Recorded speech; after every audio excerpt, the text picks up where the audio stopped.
Kusile, good morning and welcome to the program. Sabawuthi namhlanje khethe kuvuka nathi ngolesithathu dingemashumi lamabili nakubili 22nd of May 2024. Sasema usiniphilile lo mhla eksene. Thank you for joining us.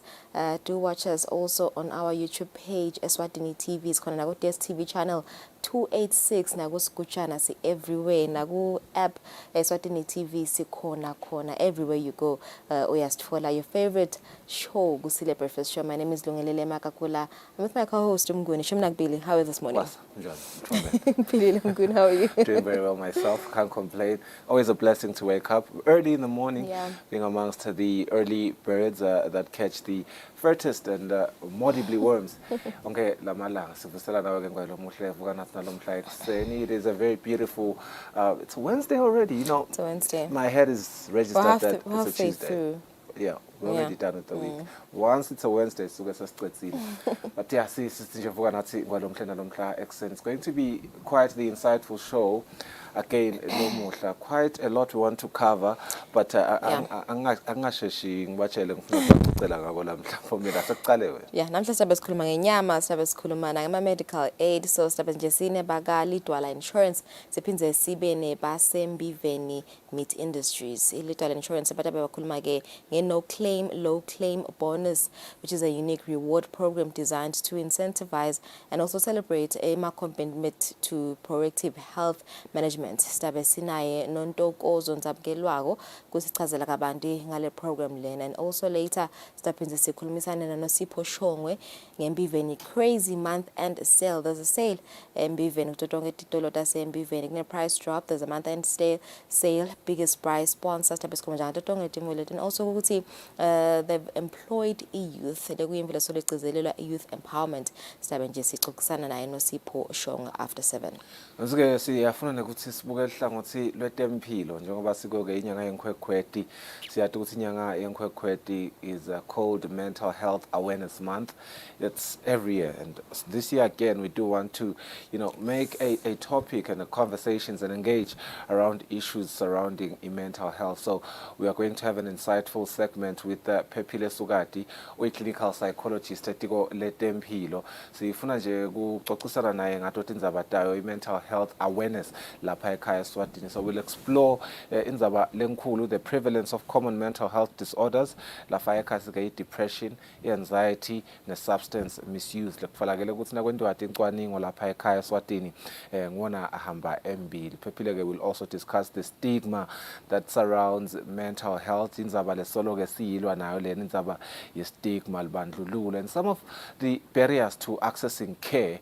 As a health practitioner lo sebenza donaleti indzaba every day, akhona lawo ma barriers lakhona for those people that are seeking that kind of mental health care from the services that Eswatini offers in the different health institutions that we have in the country. We also want to look at the effectiveness of various therapeutic approaches njengoba sathi ukuthi ke setiningi indlela labatsebenzisako to confront yona ke issue of mental health. We'll also delve into the role that is played by technology in enhancing mental health services, the unique challenges faced by children and adolescents, as well as practical self-care strategies for maintaining mental well-being, which I think is part of the most critical ones, Lungelele, because we're here, we are amongst, people, so it's easier to, be okay mentally, but you go behind closed doors where you are alone now. That is when it starts. Come back. It all comes back. So we do want to hear, how do you deal with that? How do you deal with a situation where you find yourself alone and perhaps you swim in those thoughts that put you in that kind of situation where you're either depressed or you're anxious or you're just, everything that surrounds mental health really. 6:30 right now. In a few minutes, we discuss with Pepile Sugati, the clinical psychologist. Yeah, going on, let's take a look at leading newspaper headlines.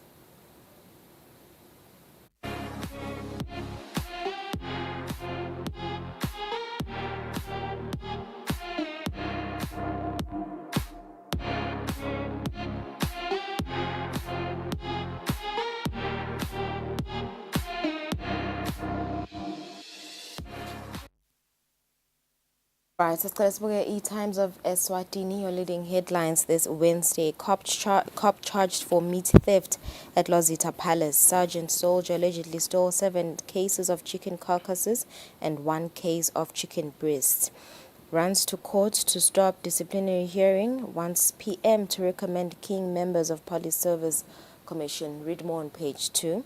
Kuletinye hamba imbili Shembe Church's 2-week meet officially opened. Kanti kuletinye leti hamba imbili RFM nurse held for rape of daughter an 11-year-old. Kanti kuleti hamba imbili missing Mbonzela guard, some taken in for questioning, and Kola Gazette out 3.3 thousand malangeni for some textile workers. About 4 stories making leading stories today in the Times of Eswatini. The first one, as focus shifts to World Cup qualifiers, costly Angola trip awaits Sihlangu Semnigati. Trip to Portuguese-speaking country next month likely to cost around 700,000 malangeni. The second story, ace golfer is married in South Africa, and it says, I won't denounce Eswatini citizenship. Kusho Nobuhle, who is the professional golfer, he has assured that she will not denounce her Eswatini citizenship, and this follows her marriage to South African national Tembani Chauke. The third story speaks to Caleb Lotzi. I'm not interested in Sihlangu job. This is the Mbabane Swallows MTN Premier League winning coach Caleb Ngwenya, who is not eyeing the hot seat at Sihlangu Semnigati, at least for now. Rashford is left out. Poch quits Chelsea. All these developments happening in the English Premier League. Asbogaletemba imbili Eswatini Observer, NDMA must break down 55 million amalangeni ngegoshuko PAC. These funds include over 19 million amalangeni for fuel and 11 million amalangeni for emergency response projects. Kanti kuletinye King calls for stronger Taiwan ties. Sitwambekelesa lapho ana President Lomusha wase Taiwan William Lai Ching-te during talks at the presidential office in Taipei in Taiwan yesterday. Kanti kuletinye letamba imbili Mbonzela farm workers living in fear. In other news, Funduzi ignored XPS evidence. Kanti kuletinye letamba imbili nephew stabs aunt to death. Only 4 stories making the leading headlines. Eswatini Observer Sports, with the first story being Wanderers saying that they are not giving up. Last throw of the dice. They confirm a protest against Sundowns, and they are now armed with all the necessary documents. Kanzige on the second one, Mlaba, 7 others are set for Wesleyan's exit. Disaster is waiting to happen. Konage Manzini Wanderers. On the third story, Pochettino leaves Chelsea by mutual consent. Speaks to the EFA, which has dispersed over 1.3 million Malangeni grants to affiliates. All right, so moving on to the Eswatini Daily News. King calls for deepening of relations with Taiwan. His Majesty has called for the deepening and strengthening of relations between the Kingdom of Eswatini and Taiwan.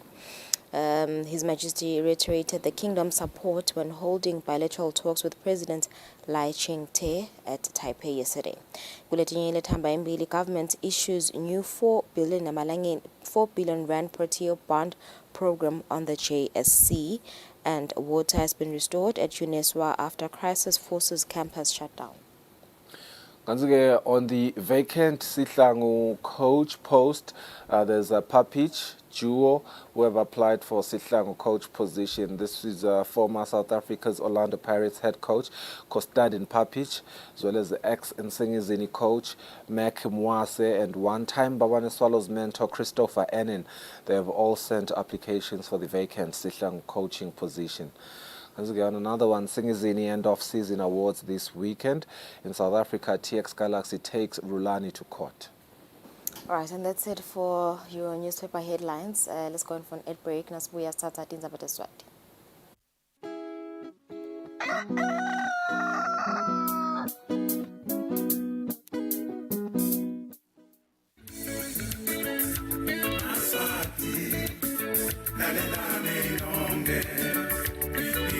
Kutfutfuka kwembango, kutfutfuka kwetinkhundla.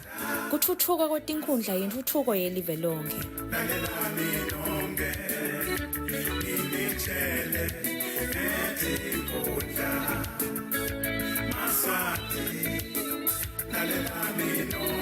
Siyalutfokotela luhlelo sive siyathuthuka nasikulethela intuthuko emimangweni njalo ngabo lesithathu nase ishaye yagabanca insimbi yesithupha kusihlwa. Sive siyathuthuka. Eswatini National Petroleum Company proudly presents to you the Monday edition of Market View, where business news are reported and analyzed by a cast of experts and correspondents to deliver unrivaled facts and figures from the business world. Catch this edition every Monday at 2 p.m. brought to you by Eswatini National Petroleum Company.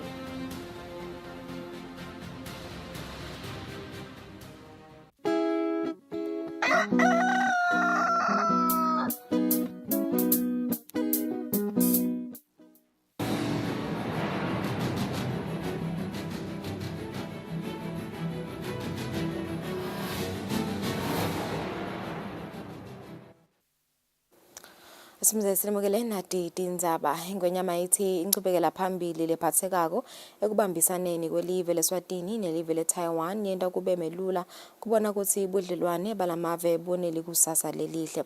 Ingwenyama ithi live leSwatini linentshisekelo lenkhulu ekubona lobudlelwane bukhula nangaphansi kwebuholi bamengameli waseTaiwan lomusha umhlonishwa Lai Ching-te. Ingwenyama iphefumule ngesikhathi ibamba inkulumo tamengameli Lai ehovisi lebumengameli edolobheni iTaipei. Ngwenyama isengethwe ngosikati Makela Fokyane.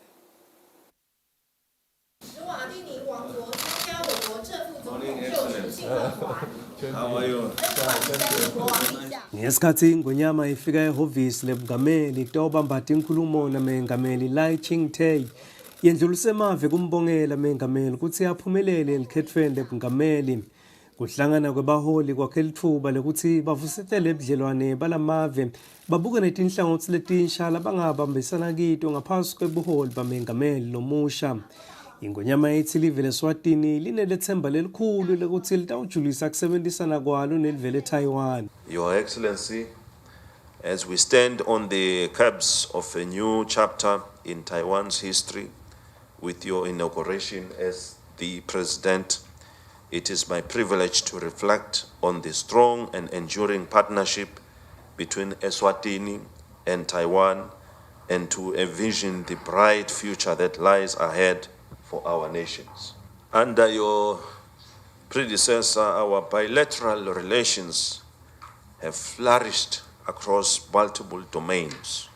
The gains made in trade relations have been significant, fostering economic growth and prosperity for both our countries. It is my hope that under your leadership, we will continue to strengthen and expand upon these trade ties, exploring new avenues for collaboration and mutual benefit.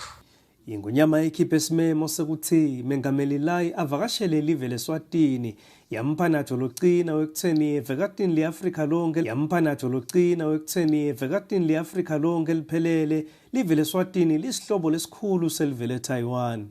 Your Excellency, once you have settled down, we hope you will honor us by visiting the Kingdom of Eswatini so that we can further strengthen our cooperation and also reciprocate the good hospitality we have received since we have been here in Taiwan.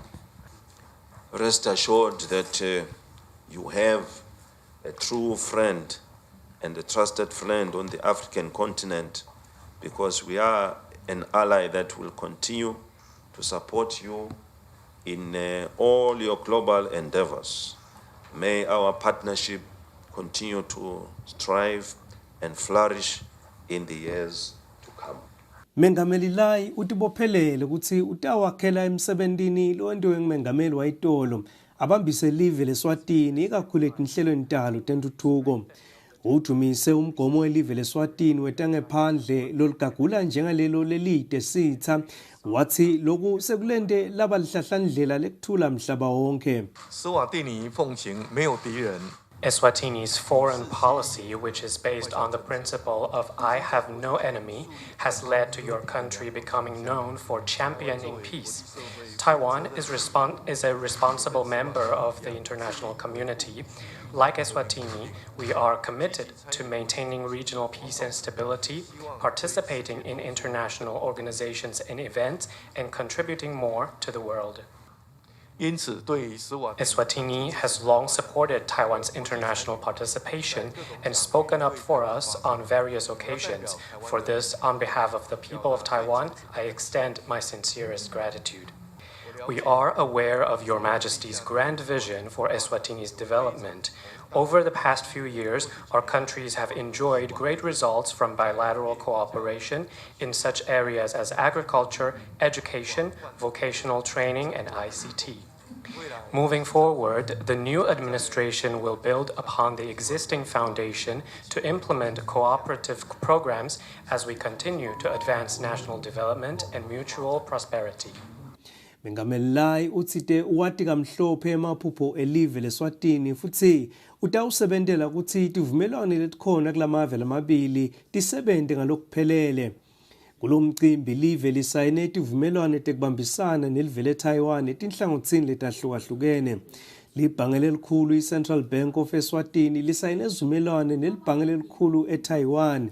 Ngaphasi kwalezivumelwano lamabhange atawenda licwaningo etinhlangothini letiphathelene nekusebenta kwamabhange lamakhulu. Kusayinwe nezivumelwano sekubambisana kwalamave eluhlangothini lokwenta ibhizinisi kusetshenziswa tebuchwephesha. Kwesekela bosomabhizinisi labancane kanye nensha kude bazuze elihlelweni lweBaiswazi Digital Platform. Kwasayinwa nesiphakamiso lebesishicilela luhambo lwengonyama eTaiwan netithelo letibe ngumphumela walolu hambo. Lobeka kwetindzabeni ngisandile Makhanya eTaipei eveni leTaiwan. Ingonyama seyithumise libhange laseTaiwan ihwa non-bank ngekuthi bophelela ukuthi itohlanyela timali ehlangothini lwetimali eveni leSwatini. Ingonyama ephefumule ngesikhathi ivakashela leli bhange lelasungulwa ngetulo kweminyaka lelikhulu leyengcile. Ingonyama ivakashele lelibhange ngemva kwamalanga lambalwa imeme bahlanyela timali ukuthi bahlanyele timali elihlangothini lwetimali eveni leSwatini. Leli bhange libalwa kumabhange lamadzala njengobe lasungulwa ngeminyaka wa-1919. Lenda kahle kakhulu kunasetmarket ngangobe eminyakeni lophelile kuphela lakhe inzuzo letigitsigitsi temadola asemelika 600 million US dollars. Ingonyama igcizelele umkhankaso welive wokukhanga abahlanyeli timali elihlangothini lwetimali. Ibonge lelibhange ukuthi livume ukuthi litawubambisa live ngekuthi nalo lihlanyele timali kulolu hlangothi. Looking at the history, you can tell that the bank has serious people because it's still here. It's not declared bankrupt, but it still continues to survive, growing strong, and so on. So we are very delighted that we can work together, established a relationship together. And our discussion not so long ago, we just discussed about the establishment of a financing industry from Taiwan in Eswatini. And we are happy that you yourself will be the lead amongst companies here in Taiwan when it comes to the financing industries to come to Eswatini and actually establish a financial institution there that we hope will also contribute significantly into the the kingdom's economy. Umphathi waleli bhange Tomilin watisesile ukuthi lokumfakela ligqozi lokuthi abambise live inkholelo lanayo ukuthi lingagcina lithuthuke kakhulu uma lingasekeleka. Your Majesty, you just mentioned about the earnings of the bank. Because the bank is a listed company, and because the government owns it, everybody, it's all in the public news. Okay, so last year after profits, we made $600 million US. $600 million US. Okay, so we've been doing okay. We've made record profits. We have 15 branches overseas, 186 branches domestically, and we have about 30% of the market share in Taiwan of the number of people who opens accounts here. So we're proud of it. We're proud that the government is involved, family is involved, and the professionals involved. And that's the kind of commitment you need to be successful. And I believe that something like this can be replicated in the kingdom. Leli bhange liyachubeka nekukhula njengobe linemagatsha lalukhulu ne-86 eTaiwan kanti sive lesigcine itimali taso kulo siyingcenye lengama-30 ekhulwini. Lobika kwethu indzabeni ngisandile Makhanya inhloko dolobha yelive leTaiwan iTaipei. Likomiti lelibuke kusebenta kwetimali tembuso ePhalamende Public Accounts Committee lithi lihhovisi leliphina ndvunankhulu lidzinga kuphutfuma letfule endlini imigomo yekusebenta kwelikhaya labantu labadzala kute tivalwe netikhebesi letikhona. Lamalunga alelikomiti abekhuluma ngesikhatsi lihhovisi leliphina ndvunankhulu livele ngaphambi kwelikomiti. Ihhovisi leliphina ndvunankhulu livele ngaphambi kwelikomiti lelibuke kusebenta kwetimali tembuso ePhalamende Public Accounts Committee ngeMsombuluko lapho sihlala kwaleli komiti madala mhlanga ngembiko emcwaningo mabhuku kahulumende atsanze kwati kulo lihhovisi leliphina ndvunankhulu kuthi limephi ngemigomo lengamela kusebenta kwelikhaya labantu labadzala lengekusho kwalo lihhovisi leliphina ndvunankhulu lemigomo seyakhiwe izahamba tona tingoni letahlukene temitsetfo yelive emalunga ke abezayidzingiza lendzaba. The concern bekuthi lena lelikhaya liyaphela litawuranisheka kanjani ngena bomkhaya ngoma kuyagcwala abantu bogogo basengompisi lapha nabophondo bangakhona ngale sine bakahowa bakhona ingena. Those are the kind of things I think bekufuneka lama regulations kutoba transparent nekungena kwakhona nekuthi nje itawumanage kanjani. Nangabe nje athi kusayane ba draft kusayane draft sayaka AG konke lokho sihlalo sicabanga ukuthi le meta lena seyinemalanga sihlalo 2021 silapho khona leli committee leli la advisor lona litiko lokuthi alihambe phela liyosebenza indzaba yema regulations. So bonile ma structures lamanye sinasaphelile ukhanzo uthakasa utilizeke asaba ayikli nje kangangobe ngaze kulale timbuti nalakhatsi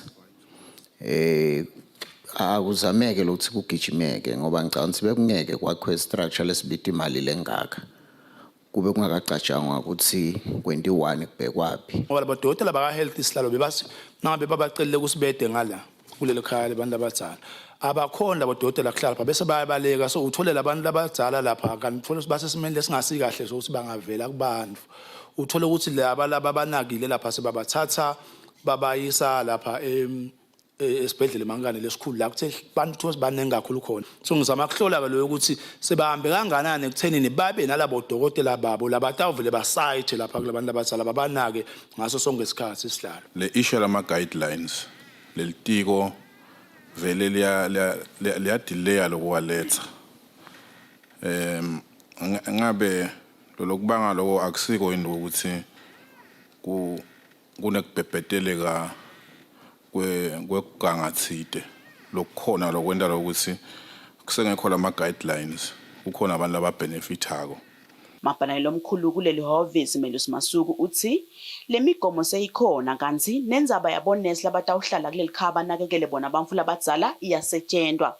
Akusibo bodokotela la balesikhulumela etikwabo bonesi kusho ukuthi naku establishwa lelikhaya kwaba nje neyanomali leyaba khona between ilitiko nelitiko le public service kwekuthi li designate bonus lokubonakala ukuthi mhlawumbe esigaba sabo sebasinya kule profession yabonus kwamekiswa bo sister kani ngale ndlela lokudesignwa ngalo lelikhaya kudzingeka bantu labafana nabonesi nje phaca noma ke mhlawumbe nabonesi assistant so ke indzaba lena litiko le ikhulumisako ne Ministry of Health. Leli komiti ke lichubekile nekudzingidza libuke kusebenta kwetimali lehhovisi leliphina ndvunankhulu eliphakelwe tona ngikugunyatwa sicephu sema-250 semtsetfosisekelo welive. Etindzabeni Eswatini TV kubika Samkalisiwe Khoza ngasikhumbuzo Dlamini nasimuva Shongwe ePhalamende. Litiko letekwatisa lihlomise timphunga ngekusebentisa tebuchwephesha nabongcondvomshina kute iPhalamende live nayo ibambe emazinga alamanye emaphalamende emhlaba lese yachuba imisebenti yendlu ngetindlela tebuchwephesha. Umhlangano wesikole ube wamalanga lamabili. Umbiko wenhlangano yePhalamende emhlaba i-Interparliamentary Union weminyaka wa-2021 lokhishwe libhange lemhlaba uthi iPhalamende emhlaba wonke ibe nebulukhuni bekuchubeka nemisebenzi wayo ngelizinga lelifanele ngesikhathi semkhuhlane i-COVID-19 lokuthikabete kakhulu emaveni livekadle le-Afrika. Lenhlangano-ke ibe seyiyancoma ukuthi iPhalamende ithuthukise kusebenziswa kwetindlela tekuchumana netebuchwephesha kuchuba umsebenzi wendlu.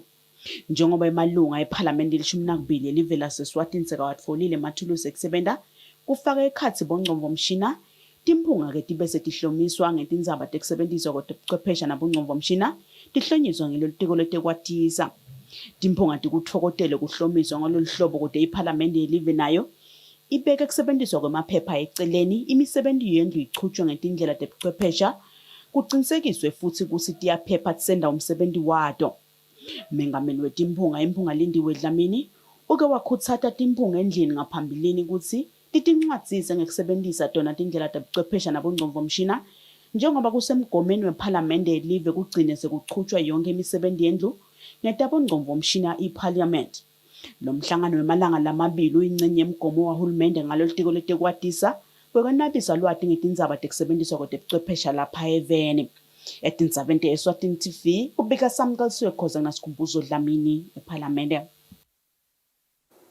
Umlawuli wetekuchumana Eswatini Communications Commission ukhutsata tinkampani letigcina tiphindze tisebente ngemininingwane yesive kutsi tibhalise ehlangothini lolubuke kugcinwa nekuvikelwa kwemininingwane yesive kuleli bandla pheceleti i-Data Protection Authority. Dlamini uthi kugcinwa kwemininingwane eveni sekwengamelwe ngumtsetfo lowatiwa nge-Eswatini Data Protection Act of 2022.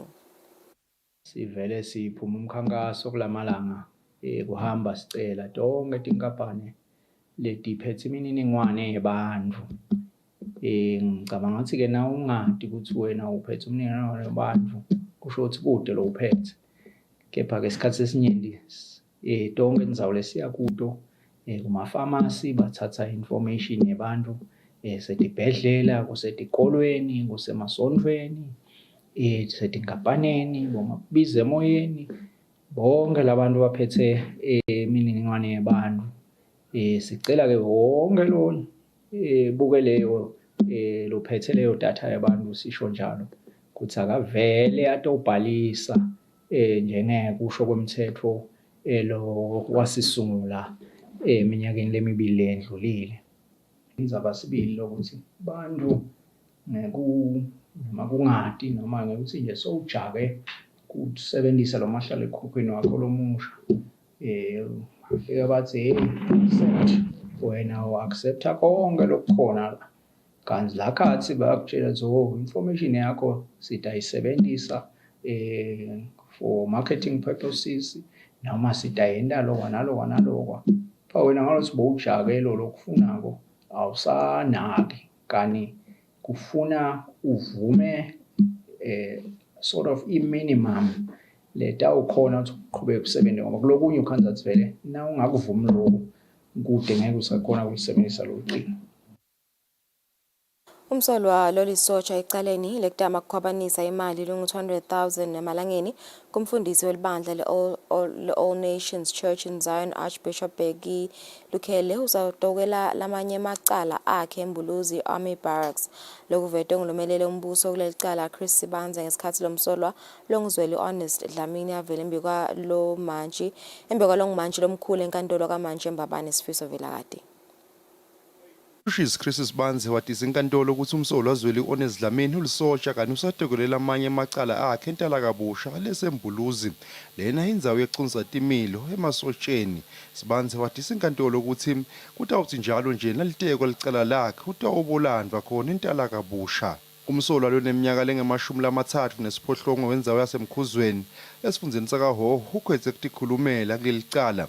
Wathi izinkantolo ukuthi lo munye lasolwa nekwenta naye lokucala lusagcwele tiganga nguye lowati konke ngaleli cala labekwe lona. Lomelela umbuso Sibanza ubese ucela ukuthi leli cala lemsolwa lichutshekiswele embili kumhla 11 kulenyanga letako. Umsolwa ubekwe licala lokutama kukhwabanisa i-conspiracy to commit fraud kuthiwa nati timbili enyangeni lephelile kulomnyaka losetulu asembabane esifundeni sakahoho umsola wento elicala lekudenta sisebenzi se-Financial Intelligence Unit wafuna le mali lengu-230,000 emalangeni. Umbhishaphi Bhekilikhele wamethembisa ukuthi utawumisa amaphoyisa ka-Interpol ekusesheni amabhuku asebhange akhe umbhishaphi. Kuthi umsola lokhu kwakwentati kahle ukuthi akasiso sisebenzi saka-Financial Intelligence Unit futhi bengingakameli ukuthi atfole imali engu-230,000 emalangeni. Ngaleso sizathu wenta leli cala labekwe lona. Umbuso wente isicelo sekugcina timpahla tekugcoka. Etindzabeni kubika Fortune Dlangamandla ngisembabane.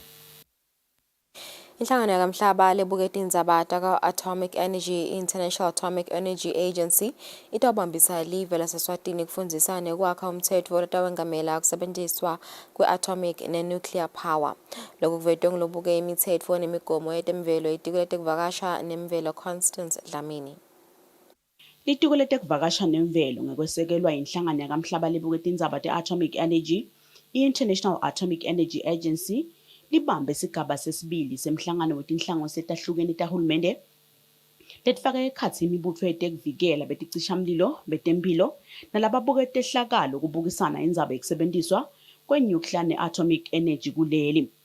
Lobuke tindzaba temigomo nemitsetfo yetemvelo kuleli tiko Constance Dlamini wenabe wachaza ngesigaba lesilandzelako lesitawendvulelwa ngulomhlangano. Inkulumo lenkulu naleta nabo baka IEA nalevele nathi sinayo basikhanze vele sesihambe umgamu yekuthi sakhe kahle lo mthetho nemigomo njengoba nje litiko li responsible for the policy and regulation aspect. So bayasichushisa ke lapha nalapha nathi ke ngalana bayasichushisa ukuthi lo mthetho singawumisa kanjani futhi ke singawu-implementa kanjani nasekufikele totigaba tekuthi sewuyasebenza ifuna kusicola ke isilole kutaba khona ke sifundzile nje namhla ukuthi kutaba khona ema-trainings latawu targeta le sector lebesinayo namuhla kutaba khona nema-sensitization and awareness programs esive sihamba nabo labekunene lebesinabo namuhla ukuze sikhone kuphepha sithi sisathola loko lokuhle ngale technology yaka-nuclear siphindze futhi siphephe sibantu siphephe siyimvelo. Losebandleni lelibuke tindzaba taka-nuclear energy eveni leGhana Professor Augustine Fanu uthi live laseswatini kumcoka ukuthi lishaye imitsetfo letawucinisekisa kuphepha kwesive. The Eswatini government should ensure that a law is established that will ensure that the use of these devices and sources are controlled. And once the law is also established, it will lead to the establishment of a regulatory body who will be mandated and given the powers and the resources to be able to regulate the use of these devices and sources. Lo mhlangano uhambisana nemigomo welive yokusukumisa tinhlelo letibuke kuvikeleka kwemvelo kunciphe event intfuthu letilimata lidvadvasi lelivikele sibhakabhaka. Etindzabeni te-Eswatini TV kubika Samkalisiwe Khoza seSulwini.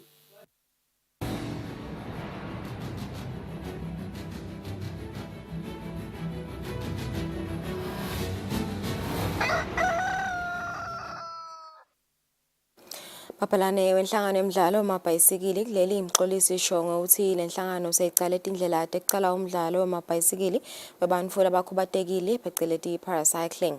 Shongo ukuthi babuke umnyaka wa 2028 ukuthi bangacala kungenela imicutselwano yangephandle. Anti letinye lisekela lamengameli wenhlangano yemidlalo we-volleyball kuleli Eric Gama lithi isizini yeminyaka wa 2023-2024 kulomdlalo ibe yinhle sibili lapho khona emacembu abomake akhombe kunyusa lizinga sibili nakudlalwa imidlalo ye-league kanye nema-knockout tournaments. Sibeke lapho tindzaba tetfu lomuhla desiswati sabahla letamakethe sibe sichubeke nehlelo letfu.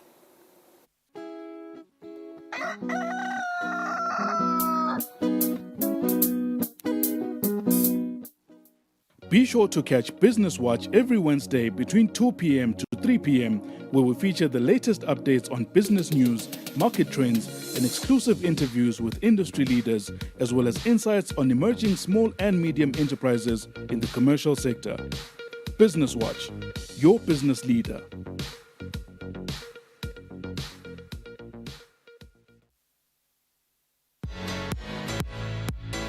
Catch Eswatini Lifestyle Friday evenings at 6:30 p.m. on Eswatini TV.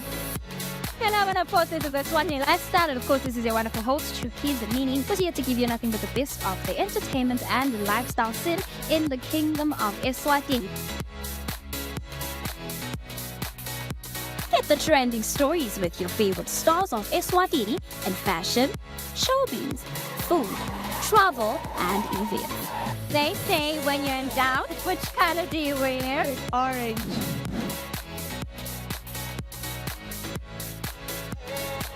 Simply follow Eswatini Lifestyle on our Eswatini TV pages and social media platforms.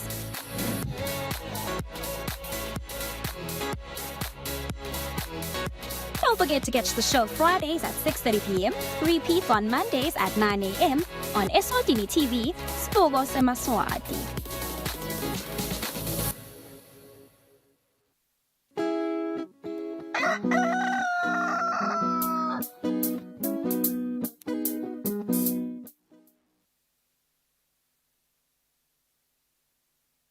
Welcome back. Let's look at this insert. OCHA's Director of the Operations and Advocacy Division, who is Idem Wasonu, here, they told the council that it was impossible to accept that people endeavoring to save lives that are instead losing their lives, particularly as 1.1 million people face catastrophic levels of hunger and Gaza remains on the brink of famine. His important briefing. I now give the floor to Ms. Edem Osonu. Thank you, Mr. President, members of the Security Council. Thank you for this opportunity to brief you on the humanitarian situation in Gaza, which has only grown from more urgent amid ongoing Israeli ground operations in and around Rafah since 6 May. To be frank, we are running out of words to describe what is happening in Gaza. We have described it as a catastrophe, a nightmare, as hell on earth. It is all of these and worse. And living conditions continue to deteriorate as a result of heavy fighting, particularly in Jabalia and eastern Rafah, as well as Israeli bombardment from air, land, and sea. The number of casualties continues to increase by the day. According to the Gaza Ministry of Health, more than 35,000 people have now been killed in the violence and more than 79,000 injured. Around 17,000 children are unaccompanied or remain separated from their families. Let me note here also the Israeli military announcement last week that it had recovered the bodies of 4 Israeli hostages from Gaza. It is estimated that 128 Israeli and foreign nationals remain captive in Gaza, including fatalities whose bodies are withheld. And as you know, the extreme levels of violence have not spared the UN and humanitarian community.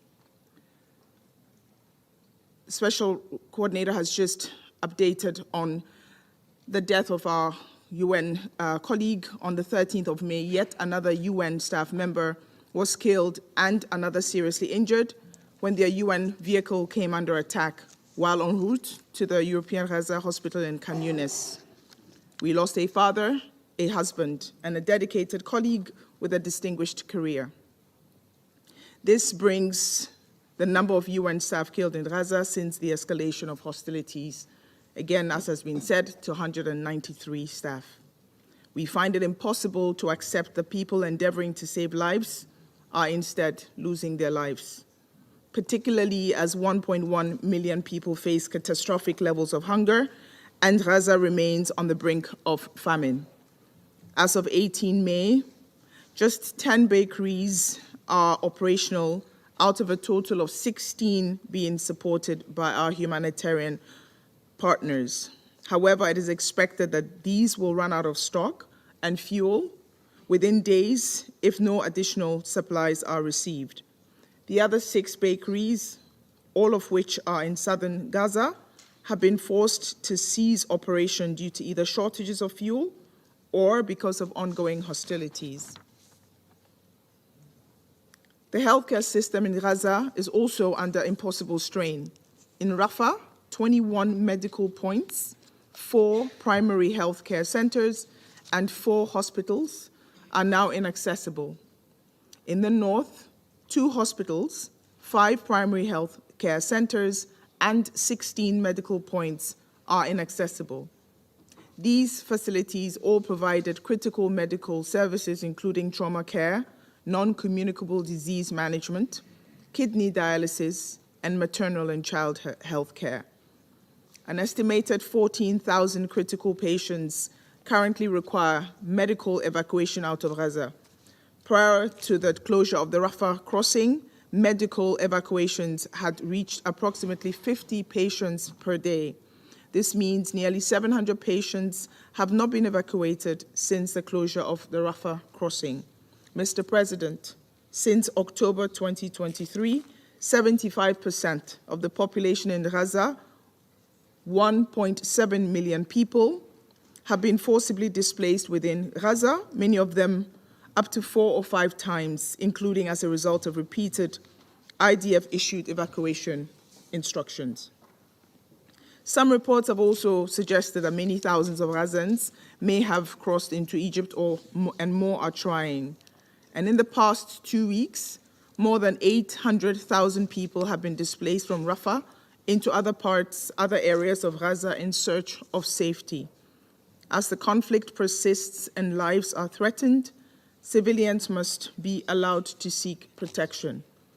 I must also emphasize unequivocally that persons forcibly displaced within or from Gaza must be guaranteed the right to voluntarily return, as international law demands. Mr. President, distinguished members of the Security Council, today the once overcrowded camps and emergency shelters in Rafah have now largely emptied, with the majority of the displaced seeking refuge in Khan Yunis and Deir Abballah. But the situation that people are finding on the arrival at new sites in these areas is horrendous. There is exceedingly limited existing infrastructure. They lack adequate latrines, water points, drainage, and shelter. Civilians' essential needs must be met. For evacuated civilians, this means ensuring to the greatest practicable extent proper shelter and satisfactory minimum conditions of hygiene, health, safety, and nutrition, and that members of the same family are not separated. These appalling conditions leave serious doubt as to compliance with these basic obligations. Mr. President, the Rafah ground incursion is magnifying the impediments to an already fragile and beleaguered aid operation, as again has been said. As of 17 May, the Rafah crossing remains closed and inaccessible for humanitarian cargo, fuel, and personnel movement. This has prevented the entry of 82,000 metric tons of supplies, including critical food items and medicines. Around 654,000 liters of fuel have entered the strip since the Rafah operation began on the 6th of May. This means on average, we are receiving just 1/4 of the fuel allocations that we had prior to 6th of May, further impacting the functioning of bakeries, hospitals, water wells, and other critical infrastructure. The crossing at Karam Shalom, which has been the main entry point for critical aid, remains open in principle, but extremely difficult for aid organizations to access from the Gaza side due to hostilities, challenging logistical conditions, and complex coordination procedures. Among the northern northern land routes, Erez crossing, opened from 1st to 9th May, has been closed since. The newly opened Erez West, known as Siafa or Zikim, is now being used for limited quantities of aid, but now areas in the vicinity of this crossing are also under evacuation orders. We welcome the first aid shipment delivered on 17 May via the floating dock set up by the United States. The maritime corridor, hosted by Cyprus in line with Resolution 2720, and with support from other member states, is an important adjunct to a comprehensive humanitarian operation in Gaza. But as we have stressed, land routes remain the most viable and effective way to deliver the scale of aid needed.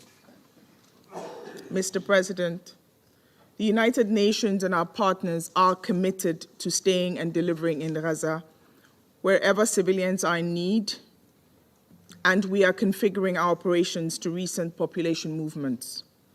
The United Nations Senior Humanitarian and Reconstruction Coordinator is active engagement with relative parties to accelerate the provision of humanitarian relief consignments to Gaza through all possible routes.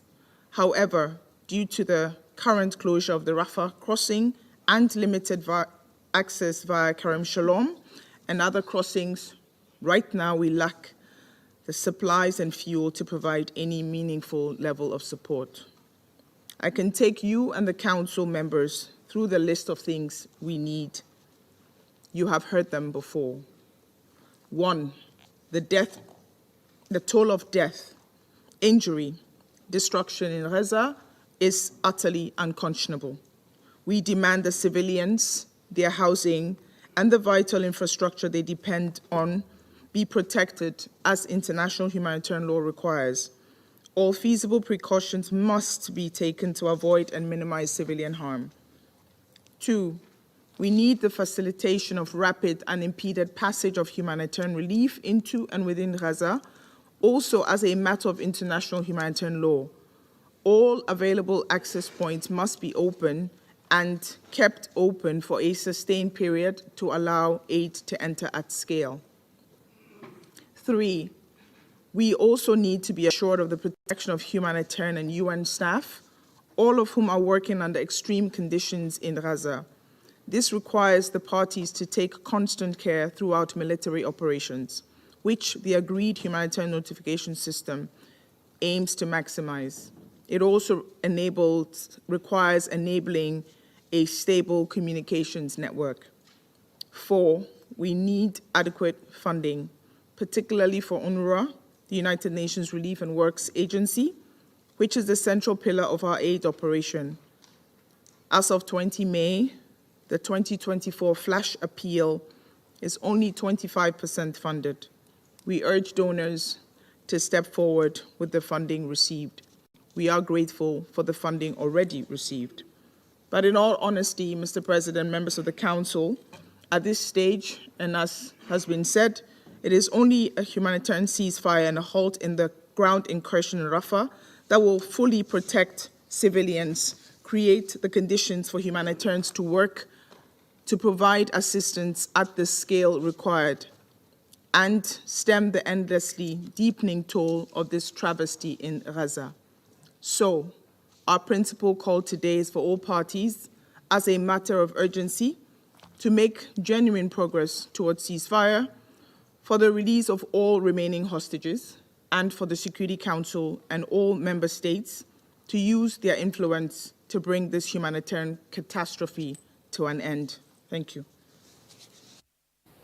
And in the Middle East, the Special Coordinator Peace Process, Tor Wennesland, told the Security Council that, regrettably, they face yet another precipice of further catastrophe in Gaza, and this is amid stalled talks between the parties to secure the release of all hostages that are held in Gaza and a ceasefire to provide much-needed relief to the civilian population.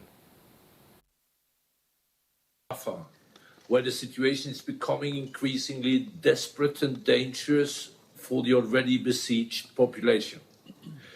Regrettably, we face yet another proceed of further catastrophe in Gaza amid stalled talks between the parties to secure the release of all hostages held in Gaza and a ceasefire to provide much-needed relief to the civilian population. Just 2 weeks ago, negotiations were ongoing in Cairo with the support of Egypt, Qatar, and the United States. However, these talks ended on 9 May without agreement.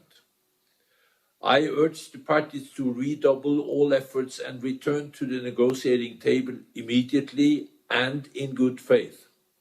I reiterate the UN full support for the tireless efforts by the mediators to achieve this goal, and we stand ready to support implementation of such a deal. If talks do not resume, I fear for the worst for the beleaguered and terrified civilians in Rafah, for the hostages held in unimaginable conditions for more than 225 days, and for an overstretched humanitarian operation that remains on the brink inside the Strip. Mr. President, my colleague from OCHA will brief in greater details on the dire humanitarian situation in and around Rafah momentarily, but allow me to highlight some critical observations from the ground. Since the first week of May, the security situation in Rafah is rapidly worsening as the IDF operations and military maneuvers in and around the city have intensified. On May 5, Hamas launched mortars and rockets at IDF soldiers massed on the Israeli side of Kerem Abu Salem, Kerem Shalom crossing, killing 4 IDF soldiers and wounding 10. IDF tanks shelling and series of airstrikes in Rafah killed at least 19 Palestinians on the same day, according to the Ministry of Health in Gaza. The following day, the IDF said that it would prepare to operate with extreme force against Hamas in eastern Rafah and ordered approximately 100,000 Palestinians to immediately evacuate to what is described as an, quote, expanded humanitarian area in Al-Mawasi, unquote. Since operations began, more than 800,000 people have been displaced from Rafah to Mawasi, Khan Yunis, and Deir Bala amid daily IDF airstrikes in Rafah, killing dozens of Palestinians. Hamas has continued to fire rockets indiscriminately from Gaza towards Israel. These events have had a significant impact on humanitarian operations and access. The so-called expanded humanitarian area in Al-Mawasi lacks adequate shelter, food, water, and sewage infrastructure, and crossings for the entry of humanitarian goods have already been directly affected. In the wake of the Hamas strike on 6 May, Israeli authorities closed Kerem Abu Salem, Kerem Shalom crossing for 3 days. The following day, the IDF said it had established an operational control in the Gaza side of the Rafah crossing and closed the crossing for the movement of goods and people. The Rafah crossing with Egypt remained closed. In addition, active hostilities and IDF operations continue to render nowhere safe in Gaza, including for humanitarian workers. Just last week, a staff member of the UN Department of Safety and Security from India died, and another staff member was seriously injured when the UN vehicle was struck as they traveled to the European hospital in Rafah Governorate. This brings to a total 193 UN staffers who have been killed in Gaza since the start of the hostilities. Humanitarian movements must be made safer. Mr. President, I'm deeply concerned that the current trajectory, including the possibility of a larger scale operations, will further undermine efforts to scale up the entry of humanitarian goods and their safe distribution to desperate civilians. The opening of the Sikkim or Erez West crossing in Gaza North, including for the entry of humanitarian relief items arriving via Ashdod and from Jordan, is a welcome development, as is the entry of the first time of humanitarian supplies through Cyprus via the US-built floating pier on 18 May. However, I reiterate that more aid is needed to meet the enormous scale of needs in Gaza, and there is no substitute for the full and increased operation of existing land crossings. The UN continued to engage with all concerned parties, including the Israeli authorities, to address these and other safety concerns, including an improved humanitarian notification system. The prosecutor of the International Criminal Court in The Hague, Karim A.A. Khan, issued applications for arrest warrants for the 3 senior leaders of Hamas, Yahya Sinwar, Mohamed Diab, and Ismail Haniyeh, as well as Israel Prime Minister Benjamin Netanyahu and Minister of Defense Yoav Gallant for crimes committed on and after the 7th of October 2023.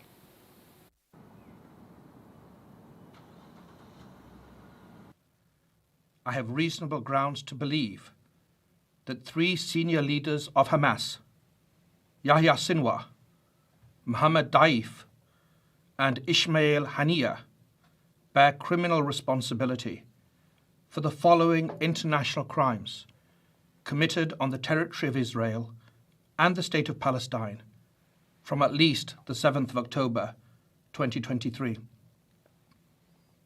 Extermination as a crime against humanity. Murder as a crime against humanity and as a war crime. The taking of hostages as a war crime. Rape and other acts of sexual violence during captivity as crimes against humanity and as war crimes.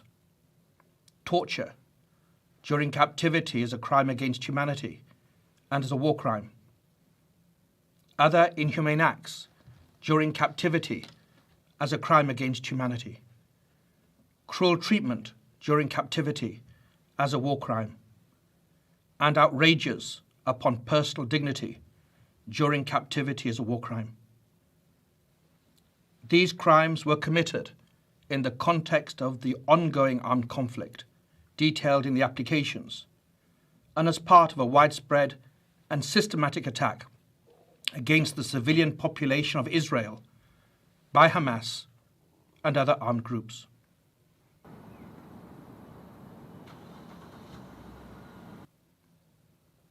I can also confirm today that I have reasonable grounds to believe, on the basis of evidence collected and examined by my office, that Israeli Prime Minister Benjamin Netanyahu and Minister of Defense Yoav Gallant bear criminal responsibility for the following international crimes committed on the territory of the State of Palestine from at least the 8th of October 2023. The crimes include starvation of civilians as a method of warfare, willfully causing great suffering, serious injury to body or health or cruel treatment, willful killing or murder, and intentionally directing attacks against a civilian population, as well as crimes against humanity of extermination and or murder, persecution, and allegations of crimes of committing other inhumane acts. It's alleged that these crimes were committed in the context of the ongoing armed conflict and as part of a widespread and systematic attack against the civilian population of Gaza pursuant to a state policy. Unfortunately, these crimes continue to this day.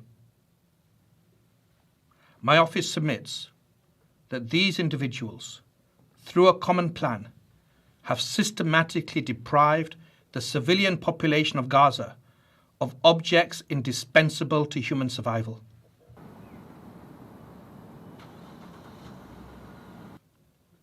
Israel, like all states, has the right to defend its population. It has every right to ensure the return of hostages that have been criminally and callously taken. Those rights, however, do not absolve Israel of its obligations to comply with international humanitarian law. Intentionally causing death, starvation, injury, and suffering to the civilian population, including so very many women and children, are criminal means to achieve military and political goals. No foot soldier, no commander, no civilian leader, no one can act with impunity. Nothing on earth can can justify willfully depriving human beings, including women and children, babies, the old and the young, of the basic necessities required for life.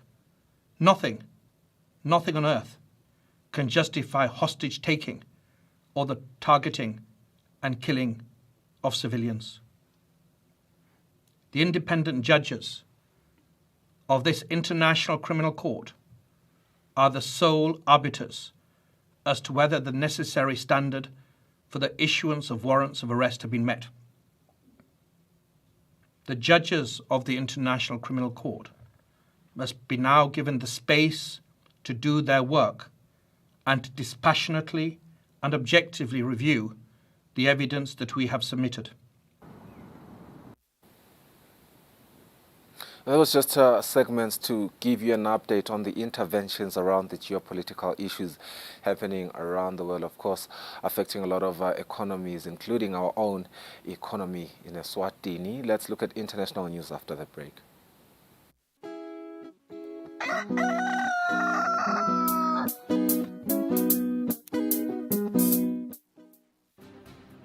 Eswatini National Petroleum Company proudly presents to you the Monday edition of Market View, where business news are reported and analyzed by a cast of experts and correspondents to deliver unrivaled facts and figures from the business world. Catch this edition every Monday at 2 p.m. brought to you by Eswatini National Petroleum Company.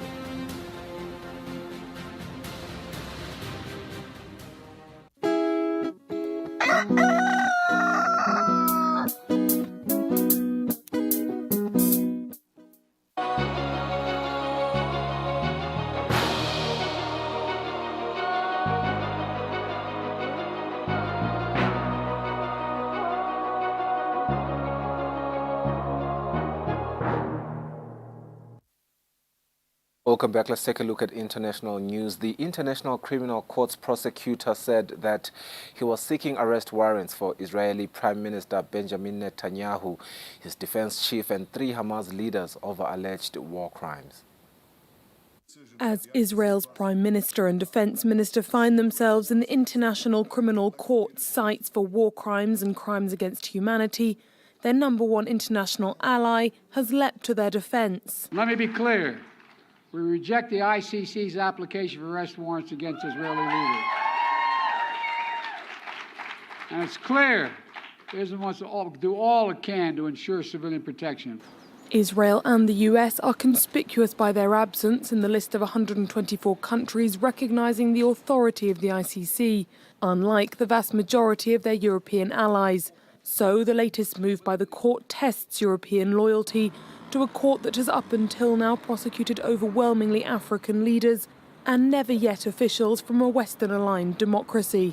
The International Criminal Court, in over 20 years of existence, has never indicted a Western official. In fact, no international tribunal since Nuremberg has done so.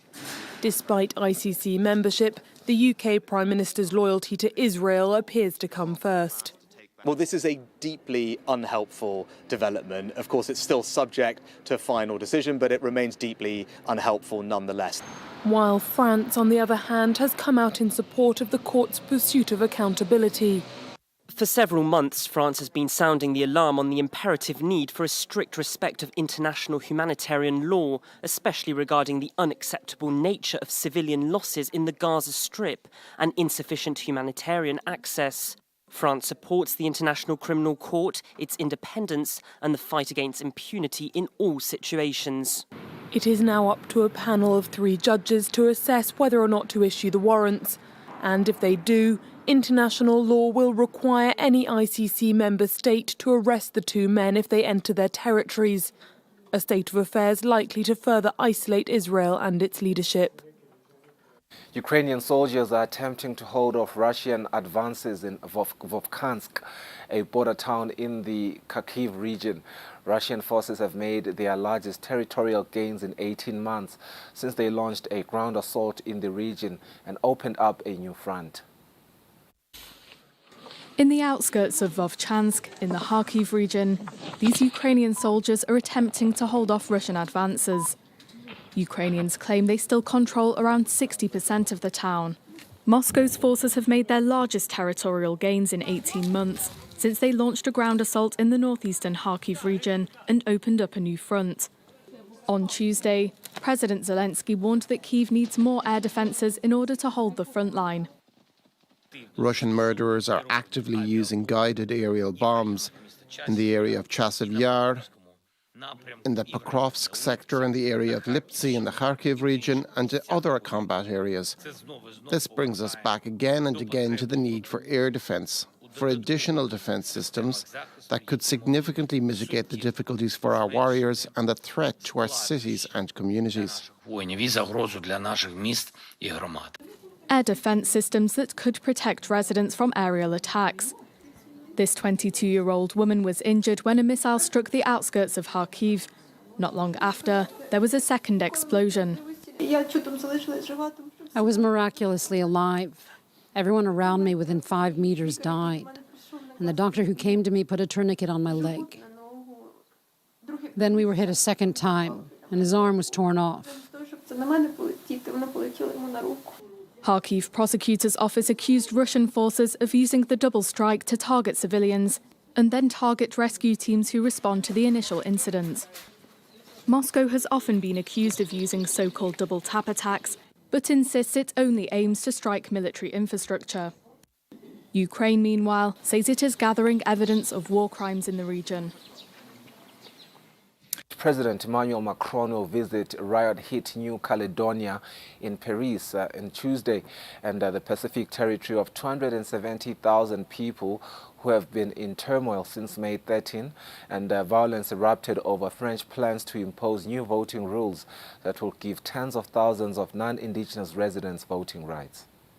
Roadblocks cleared by police in New Caledonia as authorities in Paris renew calls for calm.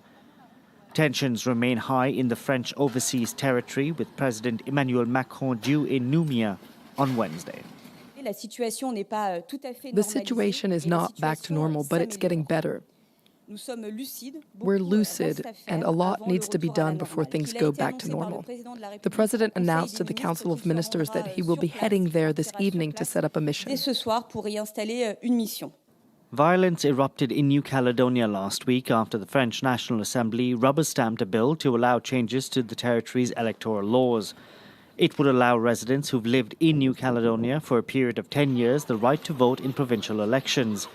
It's a change the indigenous Kanak people say will further erode their rights. We won't give up until they withdraw the text they're about to vote on.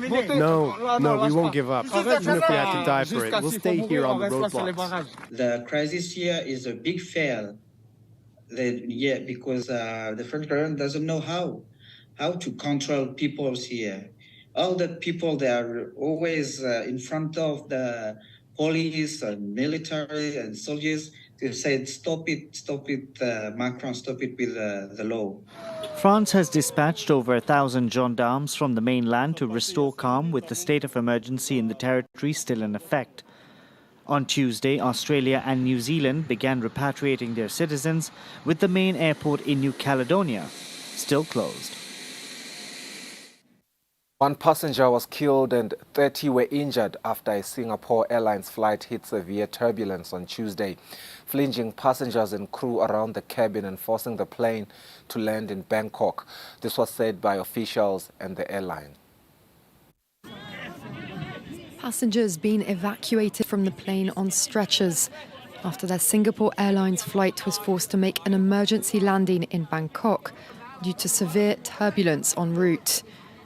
Singapore Airlines confirmed that one person had died, a 73-year-old British man, and offered its deepest condolences to the family of the deceased.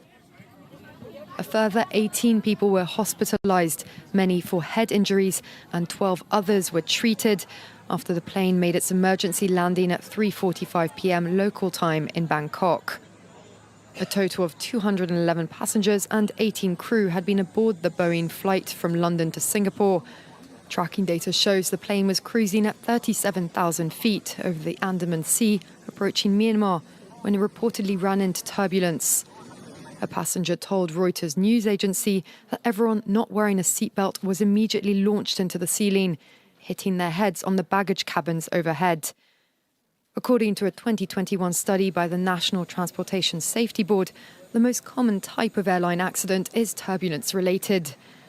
The incident came as parts of Thailand were buffeted by thunderstorms as the country's annual rainy season gets underway. The first trial in France of officials from the Syrian regime of Bashar al-Assad opened on Tuesday, 21st of May, with 3 top security officers who tried in absentia for complicity in crimes against humanity and war crimes.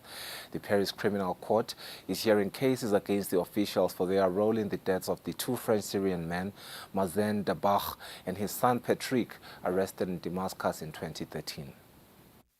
Ali Mamlouk, former head of the Bureau of National Security, Syria's highest-ranking intelligence authority, Jamil Hassan, former director of Air Force Intelligence, and Abdel Salam Mahmoud, former director of Syrian Intelligence's investigation branch. Those are the 3 Syrian officials accused of complicity in crimes against humanity who stand trial in a Paris court on Tuesday. All 3 are subject to international arrest warrants and are not expected to appear at the trial. They are suspected of involvement in the disappearance and death of 2 Franco-Syrians, Mazen Dabakh, an employee of the French International School in Damascus, and his son Patrick, a 20-year-old student, both arrested in November 2013. They were at home around 11 p.m. They were eating and talking, and then 3 or 4 soldiers knocked on the door. They wanted Patrick. They entered and took his computer and phone away. They came back the next day and said to my brother, "You haven't raised your son well, so you're coming with us." Since the 2 disappeared, we've never had an explanation from the Syrian authorities. The family say the 2 men were taken to Meza Airport, one of the regime's known torture centres. It wasn't until 5 years later, in August 2018, that the family received 2 death certificates. The son Patrick is said to have died in January 2014 and his father in November 2017 in unknown circumstances. The French investigating judges say the 2 men, like thousands of prisoners detained by Air Force Intelligence, suffered torture to such a degree that it led to their deaths. Testimonies from dozens of victims of the regime and defectors are expected to feature in the trial, which aims to establish what happened and determine the responsibility of those at the highest levels of the Syrian regime. Historic floods swept through southern Brazil early this month, claiming over 150 lives and leaving more than 500,000 Brazilians displaced.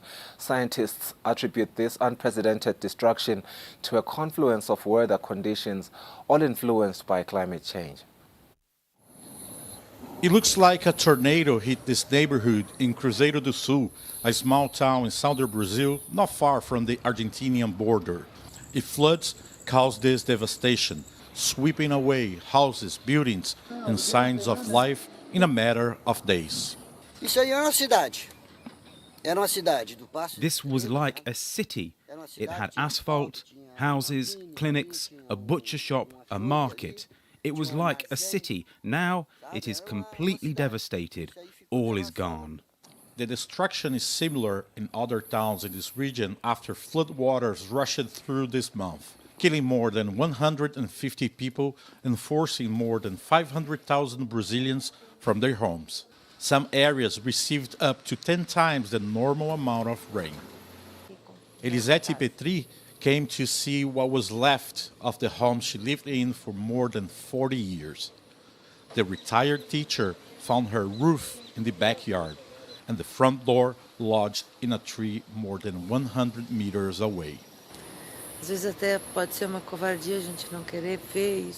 Maybe I'm a coward because I don't want to see it, but it's a very complicated moment. It's very sad. Our history is here. It's like my daughter said. We lived so many good moments here. She lives in Arroio do Meio, a small town that remained isolated for many days after the floods. That's because the main bridge connecting the town to larger cities in the region was also destroyed. Scientists attribute this unprecedented devastation to a confluence of weather conditions linked to climate change. The Brazilian government says many areas cannot be rebuilt due to increased risk of extreme weather events. Egon and Edith Paller say they decided to leave even before an official decision was made. Their home is one of the few left, but everything else is gone. It's very hard. We lived here all our lives. I worked in a tannery here for 45 years. I feel it, but what we are going to do, it's hard. It's hard to make the right choice. The destruction is vast and widespread. Residents here seem to be aware it will be years before life returns to normal, if ever does. A day after the army in the Democratic Republic of Congo said it had thwarted an attempted coup involving several Americans and a British man. Now, many questions have remained throughout Monday. Traffic has returned to normal in Kinshasa, with cars flowing along the city's main artery. Shops are also open. Only newspaper headlines bear witness to an attempted coup d'etat the day before. Everything's calm, we're getting on with our lives. Even if I'm told that there are gunshots in Kinshasa, I'm going to commute and come to town. At around 4 a.m. on Sunday morning, dozens of armed men launched an assault. First, they targeted the residence of Vital Kamerhe, a senior politician set to become the president of Congo's National Assembly. They then made their way to the Palace of the Nation, where the Congolese presidency is partly based. The attack, led by Christian Malonga, an ex-Congolese army officer who had lived for years in the United States, was broadcast live on social media. Soldiers eventually took control of the situation and overpowered the attackers. In a televised address, an army spokesman later announced that the security forces had foiled an attempted coup. The spokesman added that the coup's ringleader, Christian Malonga, was killed and other attackers arrested. We have among them Christian Malanga himself. His son, who's called Marcel Malanga, was also there. There are 2 other American citizens, white men, who were there. All were neutralized, along with about 40 others. In the city center, security has been stepped up around Vital Kamerhe's residence, but people's minds are still scarred by the violence of the attack. They came with the minibus that we call Spirit of Life and other Jeep-type vehicles, but the minibus was abandoned there. Kamerhe's political allies visited the politician's house to pay their respects, despite the fresh bullet holes in the walls. His political party is calling for an investigation. Vital Kamerhe is strong-headed. For the time being, he's doing well, including his wife and children. But we must know the truth about this attack. In total, according to the Congolese army, 2 guards working for Kamerhe were killed, along with 4 attackers. The White House will roll out the red carpet for the first African leader to be hosted for a state visit since the year 2008. Kenyan President William Ruto will get a lavish state dinner and some deals, the White House says. The White House gave VOA its 3 reasons for choosing Kenya's president to break the nearly 16-year drought during which no African leader has been honored with a state visit. These include the 2 governments' shared democratic convictions and their like-minded approach in leveraging the private sector. The primary reason, the administration's new top Africa policymaker told VOA, is Kenya's recent decision to assert itself globally by offering 1,000 security officers for Haiti. We chose Kenya for a few reasons. Number one is the Kenya-U.S. partnership has really grown from a regionally focused one to a globally focused one. So we've been really pleased the way the Kenyans have stepped up to play leadership beyond their region. Analysts say a state visit is a big deal. It is the highest diplomatic honor that our president can bestow. It is typically an indicator of a very close and important bilateral relationship. And so elevating Kenya to the level of, let's say, a Japan, which was the most recent country to have a state visit, I think is symbolic, and it's important for all the reasons that I just described, as far as Kenya being on a level that we would give it the same privileges as one of our oldest and longest security partners. Brown said the administration aims to use the visit to reach agreements in areas like technology, climate management, debt relief, and health. And on the Haiti security mission, Washington has signaled its approval with a $300 million pledge of support. We've been working really closely with them. As you may know, there's been planning underway for a number of months. It's included policing experts from around the world working to develop a concept of operations. Kenya's not going it alone. Kenyan President William Ruto, on his first stop in Atlanta, said he'd prioritize the need for American help in restructuring the debts of African nations, many of them to China, the world's largest creditor. But human rights advocates in Nairobi told VOA they hope American leadership will also raise concerns over abuses by Kenyan police, who are taking the lead in the Haiti mission. They also shared fears around proposed legislation they say threatens sexual minorities and a decline in media freedoms. We, first of all, see this as a really excellent opportunity to focus on governance, human rights, and the rule of law for many reasons. Both the United States and Kenya are nations that have projected themselves as essentially, nations that believe in these values. And the state dinner is an opportunity really to focus on that. All this drama playing on this stage. Women voters are more than half of the United States electorate. VOA reports on what presidential candidates Joe Biden and Donald Trump are doing to win women's votes. Much of this presidential campaign's focus on women voters is centered on abortion laws and reproductive rights. But American women care about more than just abortion, and the campaigns are reaching out on broader issues, including the economy, healthcare, and crime. In Minnesota, voter Rebecca Jensen says President Joe Biden deserves credit for making what she says are the right decisions. I think things about the environment are very important. I think the economy is important, and healthcare. I'm a nurse, and so I still see COVID at work frequently. And people keep saying we're post-pandemic, but we're really not. We're still in the midst of it. So I just think that that having somebody that believes in science in the White House is a good thing. In Nevada, voter Julie Bemb wants a second term for Donald Trump. He was good for the economy. There was no war. There was harmony. There was peace. We were all working. The gas prices were normal. I mean, he was an amazing man. He loves his country. He's a good person. He raised a good family, and we're going to get him back. Biden is targeting women voters with a White House initiative on women's health research. Think of all the breakthroughs we made in medicine across the board, but women have not been the focus. Research has been taking much too long to get to you all. When you say to a family that if you come, we're going to break you up, they don't come. The Biden campaign released a Mother's Day social media ad attacking Trump's policy of separating immigrant families, telling voters to, quote, "Do the moms in your life a favor, stop Trump." Trump told a meeting of conservative Christian women that he'll bring peace to Europe. Before I even arrive at the Oval Office, shortly after I win the presidency, I will have the horrible war between Russia and Ukraine settled. Trump is also working to appeal to women voters with get tough messages on crime and immigration. I think I do great with the suburban housewives because they want to remain safe. But they loot the jewelry, they take their purses, electronics, watches, all of their cash, and the people come back and they say, what happened?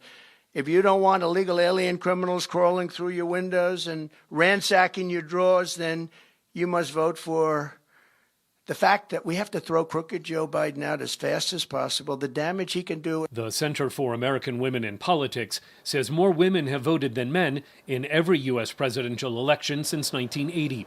In their 2020 race, Pew Research data says Biden won the women's vote by 11 percentage points over Trump.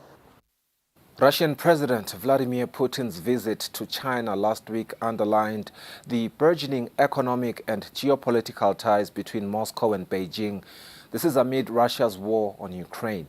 But analysts say China could seek to exploit its relationship with a weakened as well as isolated Russia. Sealed with a rare embrace, China's President Xi Jinping hugged Vladimir Putin as the Russian leader arrived in Beijing last week. The show of personal warmth was matched by a series of lavish state ceremonies, ostensibly marking the 75th anniversary of diplomatic relations.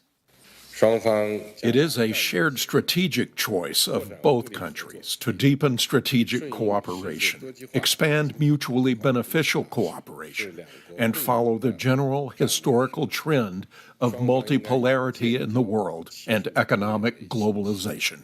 Putin praised increased bilateral trade between Russia and China, which had, he said, reached an annual $240 billion. Russia is ready and capable of uninterruptedly and reliably supplying the Chinese economy, enterprises, cities, towns with environmentally friendly, affordable energy, light and heat. Putin's visit to China came days after Xi travelled to Europe, where EU leaders tried to persuade him to end support for Russia's war on Ukraine. It's clear they failed, says analyst Velina Chakarova.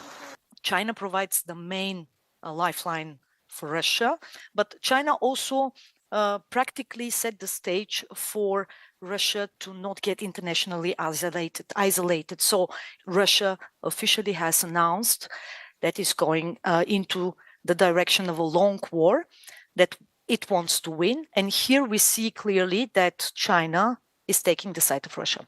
That alliance, what Chakarova calls the Dragon Bear, has ramifications beyond Ukraine. This kind of wars as the one being waged right now in Europe, and similarly the one in the Middle East, and obviously also the military tensions in the Indo-Pacific, that these are hotspots, military conflicts and wars that are to be seen in this context of, emerging Cold War 2.0 between the United States on the one hand and China and Russia, or the Dragon Bear on the other. Xi and Putin are united by geopolitical aims, and their autocratic ideals threaten democratic societies, according to author Anne Applebaum. Their dislike of the democratic world, their dislike of democratic language and democratic, the ideals of freedom and justice and rule of law and transparency. It's a full-on central challenge from the autocratic world to them, and it's attacking both their citizens and their allies around the world, and we need to face it. Analysts say the relationship is tilted heavily in China's favour. They may have an interest in weakening Russia. A weaker Russia has to sell them oil and gas at lower prices. A weaker Russia is a more pliable ally, is a weaker player on the stage, and maybe they're hoping for that. Putin is due to host Xi at the October BRICS summit in Russia, as both countries seek to galvanize support for a new multipolar world. Drivers and ticket inspectors on Paris commuter trains launched a one-day strike to pressure management over bonuses for the Olympics, which is going to be this July as well as August. At this train station near the Chateau de Versailles, no service Tuesday, as across the Paris region, workers for the SNCF National Rail Company go on strike. Rail workers are demanding special Olympics bonuses that have already been approved for other sectors. Police officers working this summer will get up to €1,900 pre-tax, as will garbage collectors. Metro drivers will collect up to €2,500 in bonuses, as will hospital doctors. SNCF staff working the Paris region's commuter rail lines seeking the same bonus as their colleagues in the metro. We won't accept less. So far, they're offering nothing. So yes, we're ready to go as far as striking during the Olympic Games. It's not just the SNCF. Firefighters, too, are demanding an Olympics bonus. They went on strike last week. Paris airport workers are also striking Tuesday, though their walkout isn't expected to affect flight traffic. With less than 70 days to go before the opening ceremony, unions are flexing their muscles, especially in public services and state-owned companies. Strike notices have been submitted. Clearly, unions are putting pressure on the government. They're saying, Mr. Minister, everything will go fine. You just need to spend some money. SNCF executives say negotiations are ongoing. And that is how we mark the end of our English news today. We go for a net break. We speak to Litwala Insurance as well as Eswatini Meat Industries after the break. Hi, I'm Alex. Here's a riddle for you. What can you own but never hold? Let me show you.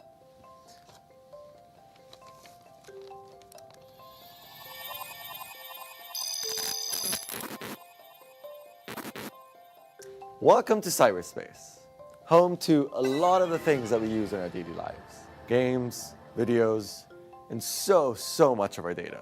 But also, here it is, crypto assets. You've probably heard of a few, maybe Bitcoin, Ether, or others. So, what am I driving at here? After the global financial crisis, trust in banks was at an all-time low.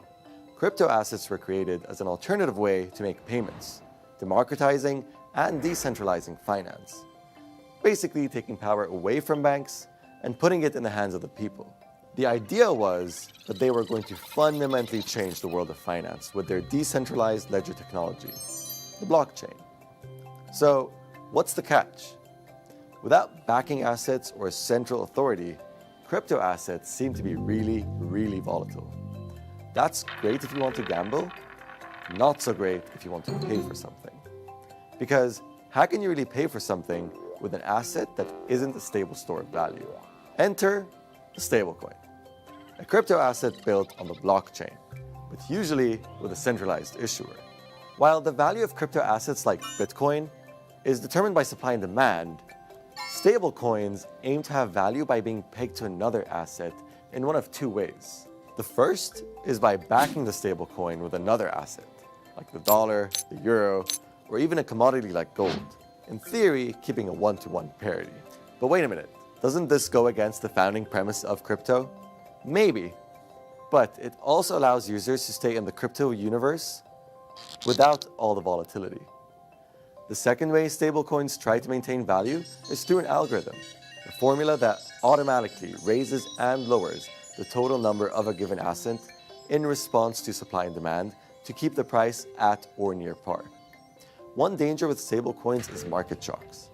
If prices begin to fall too quickly, or users lose faith in the ability of the stablecoin to keep its desired pace, everyone could try to sell their stablecoins all at once, dropping their value almost overnight. There are a few famous examples of stablecoins that have crashed over the years. Some people lost all their savings after relying on something they believed had a fixed value. So, is this the end of the stablecoin story? We can't really be sure. Some still see the promise. They think that stablecoins have the potential to increase access to financial services and become a viable payment method. But for that to happen, there needs to be regulation to prevent fraud and crashes and to protect users from abuse. Before imposing regulation, authorities will look at how people are actually using stablecoins, whether it's for payments or something else. Some authorities are looking to regulate the bigger stablecoins the way they do banks and other traditional financial institutions. Now, here's the real riddle.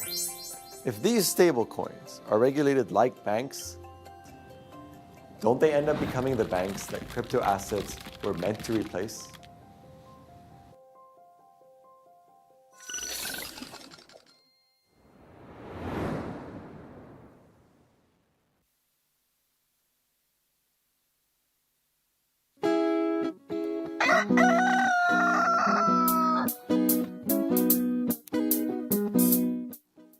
Be sure to catch Business Watch every Wednesday between 2 p.m. to 3 p.m., where we feature the latest updates on business news, market trends, and exclusive interviews with industry leaders, as well as insights on emerging small and medium enterprises in the commercial sector. Business Watch, your business leader.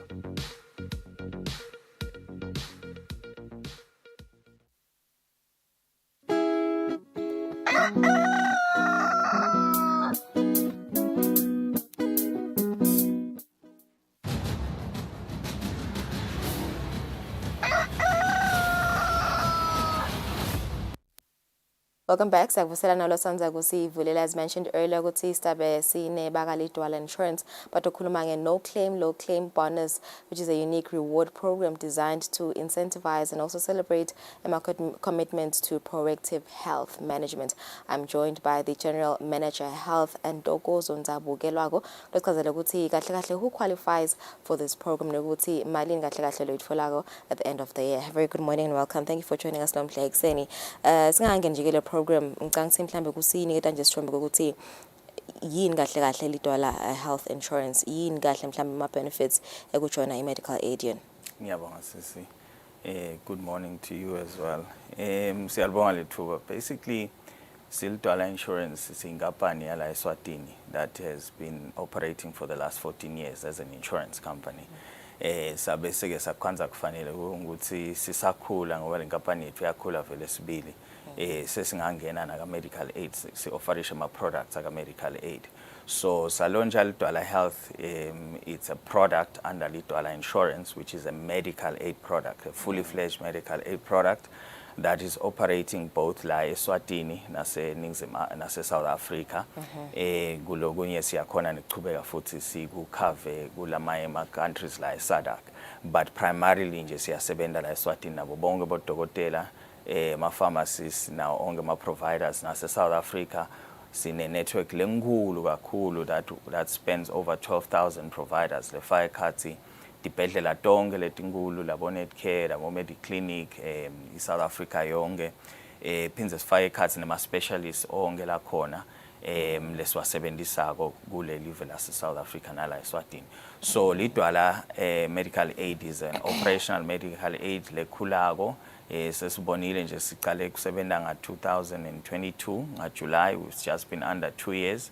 Sesikhule kakhulu impela. I think we are currently the second largest la Eswatini in terms of membership as we speak kulamalanga. Yeah, you're the second largest. Usho ukuthi ma customer lamaningi and ma benefits enu mahle kakhulu. Take us through nje la ma benefits ukuthi yini vele mhlambe le unique ngani as Lidwala.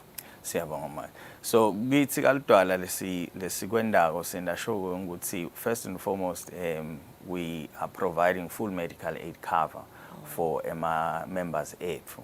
Lokusho ukuthi le product yethu operates as a medical aid and competes as a medical aid.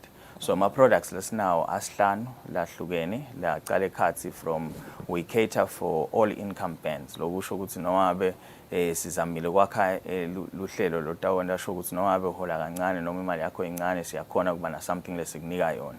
Lecala ku 209 wamalangeni nje medical aid so yakhona kuyithola through Lidwala medical aid. Siphinze sibacabangele nabo bonke labangakhona ku afforda nje basathi ukuthi netinkampani tilekelele ma employees ngama percentage. So sinawo ma programs nawo la khona la thole khathi ukuthi acoverisha yonke info lekhona le fake khathi nje ukuthi one of our flagship programs is what we call our premium plan. Yona I cover up to 1.5 million umalangeni in terms of your hospitalization. Siphinze sikhave konke in terms of other conditions lapha sifake khathi nabe nje ngiyabekisela uyathi nematinyo siyawakhava tibuko siyatikhava bo physiotherapy into lesikhavako. We've got also very rich benefits aka mental health, of which kuyinto le thola ukuthi kulamalanga ku ngenxa stress nani ukhanza ukuthi bantu vele they need some kind of mental health programs labaya kubo. Sinike kalidwala medical aid we prioritize mental health is one of our richest benefits less now. Nabo ambulance bakhona lifting nabudzinga ukuthathwa ngehelicopter lana sikmixe to your nearest hospital siyakhona kwenda konke lo.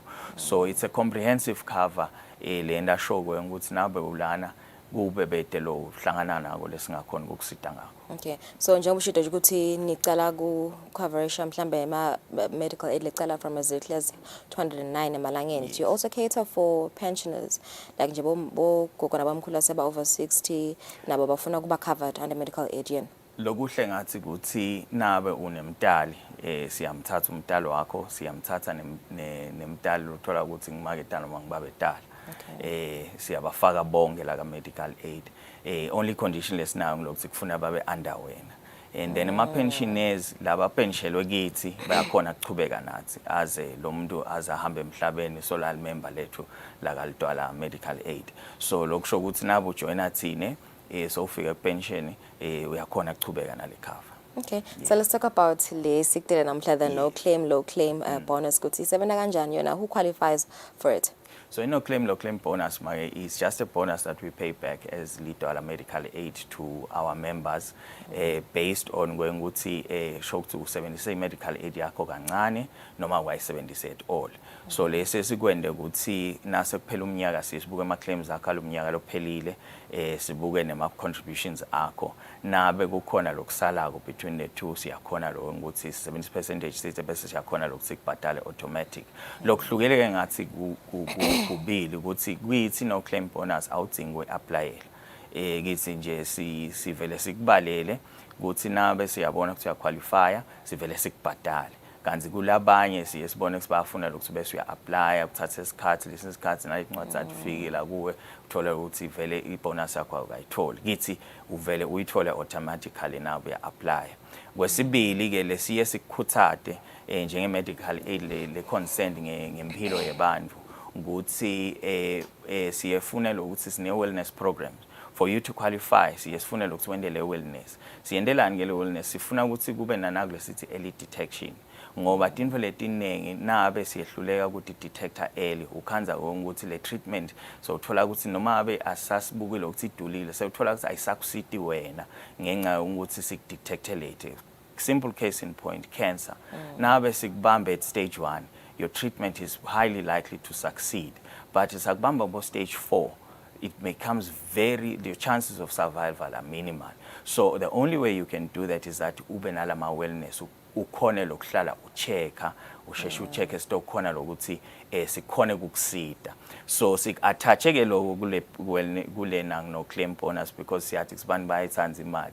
So sithi nabe ufuna ukuthola le mali hamba uyowenda le wellness phela and le wellness ila kulama benefits akho. So mangoyenda uyitholi le bonus. That's correct. Ngoba siyafuna lokuthi abantu bakutayele lokutesta so that abantu batawukhona ukuthi sisheshe sidibambe dingi. So ungayenda noma kangakhi ngeminyaka? Uyenda kanye ikhona le benefit yayo kuma benefits ethu ikhona wellness. So vele uhambe kudokotela wakho akwendise le wellness, it doesn't cost you anything, doesn't eat up on your other benefits. Kuneluhla nje uthola ukutesta bo cancer, bo shukela, bo teste na bo cholesterol, yonke lento le uyakhona kwenda akuscreen edokotela once a year and then you qualify for the bonus. Okay, so how is it actually calculated and iphuma nini le bonus? So bonus yethu what we take all your contributions, we take a percentage of which is about 10% for now, we minus all your claims, then iphuma bonus yakho. And then secondly, siyibhadala every year ngaMay, by the end of May. The only reason ukuthi sidelay kangaka ngilo ukuthi iclaim yakho iba alive for 4 months. Lokusho ukuthi claim nabo uyendile ngaDecember yangena ngaApril kufanele ukuthi siyibhadale. So sisimele ukuthi kuphelele April sathi sibe sure ukuthi ama claim alomnyaka lokuphelile asaphelile bese ke sesiya calculator sibhizi nje siya calculate nangiphuma lana nje manje uchafa calculator ngende sure ukuthi bani babhadaleka next week. Yeah, ingabe kukhona imvelo lokunibambisa lokho lokuthi vele bayayenda la wellness bayayithola futhi imali yabo on time. Ngisho baphudile mhlambe kufaka lama claims. Usikhona kunjani ngase? Kuthi ingabe bayakhona babanibambisa imvelo lokuthi bayotihlola. Oh yes, bantu bayathola kahle imali yabo. Bayahlola and bese advertise nje kanengu ukuthi umuntu angahamba and wellness yakhe esidokotela wakhe lokhona lamsebenzisako thine nayingena le claim bese siyabona ukuthi uyendile le wellness. So labanengi bayakwenda vele. Okay. Yeah. So ingabe nje this year mhlambe nibuka ukuthi ni down niketa abantu abangaki nje lama bonus enikhonile niku-calculate ama but nje we will make that announcement I think by the end of the week if not early next week. Yeah. So if labane bafuna mhlambe more questions kubuta more questions bani contact kanjani? Bangasithinza kalidwala insurance inombolo yakhona na uma basibhalele ku info@lidwalahealth.com lapho bangasithola khona any questions we will be able to answer. Yeah. And also now when I was going through your website, you need to maintain an active membership. Yes. Ingabe nichaza kuthini vele ngako lokho? Ngaloko sisho ukuthi kufuna ube member leli active leli sho ukuthi things like your premiums are paid up to date. That is how we qualify as an active member, because for you to at least be able to get that bonus, you must make sure that your premiums are paid up to date, because if you don't pay your premiums, you are told suspension, and in some cases now for an extended period we then terminate you because segutele cover ngoba ubhadali. So your premiums must be up to date. All right, thank you so much, Smakulu and Togozo, for that information. There you have it. In no claim, low claim bonus, $2 health insurance. As part of the market, and as we are starting to see,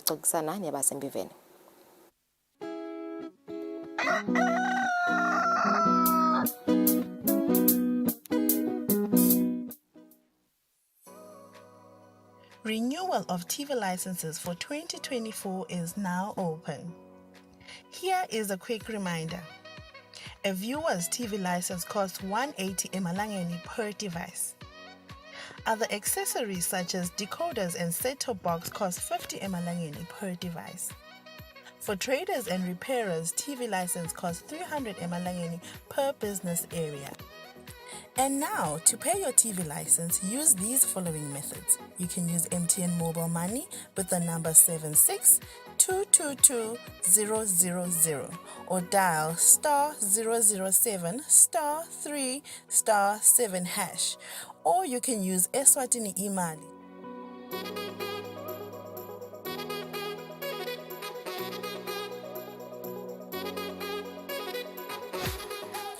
You can pay our TV license at any post office in the country.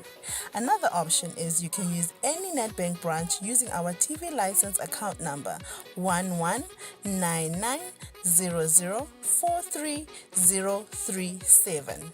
Don't forget, when paying for your viewer's TV license, reference with your PIN at all times.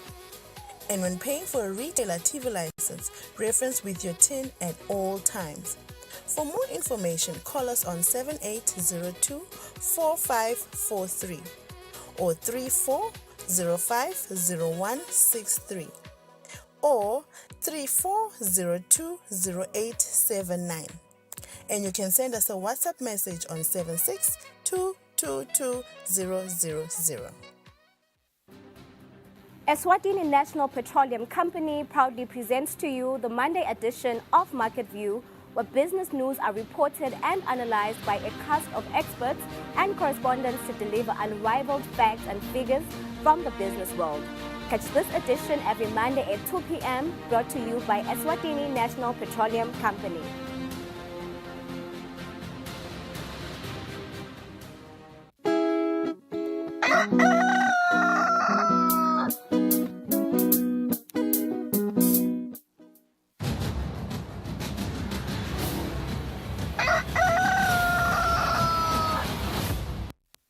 For the 6 minutes after 7, let's welcome Nosipho Shongwe, the Senior Commercial Manager at Eswatini Meat Industries. We are excited to talk about the initiatives that they have in bringing to our community the Crazy Month End Sale. They are calling it the Crazy Month End Sale, with its unbeatable drops and month end specials to being the biggest braai sponsor around Eswatini. We've also had that announcement, by the way, just a week ago. Nosipho, welcome to the program. Really happy to have you on the show today. Really, really interesting development in sponsoring Eswatini, the biggest braai. I want us to start there today before we get into the biggest sale. It's quite the biggest announcement. How excited are you about this partnership? I remember I had promised you the last time we met, Ngumalo, that you were going to get the big news first. And you're the first interview. We have bagged the biggest braai.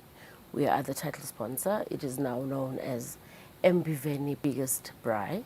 And we are immensely proud, and part of our patriotic stance to actually come in and do something that will be for the good of the people who have served this country well, the elderly.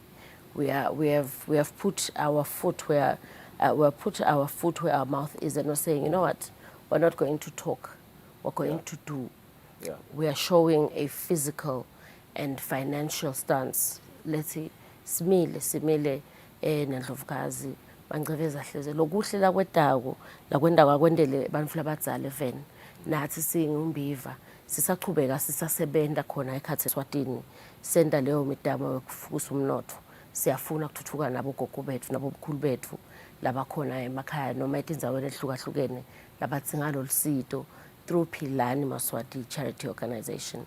So we are proud, extremely proud, to be the title sponsor of the biggest prize this year. Yeah, one may ask, what does being the title sponsor really entails? Does this mean they are only getting EMI meat there, which I would suppose is such a great deal really for Maswati?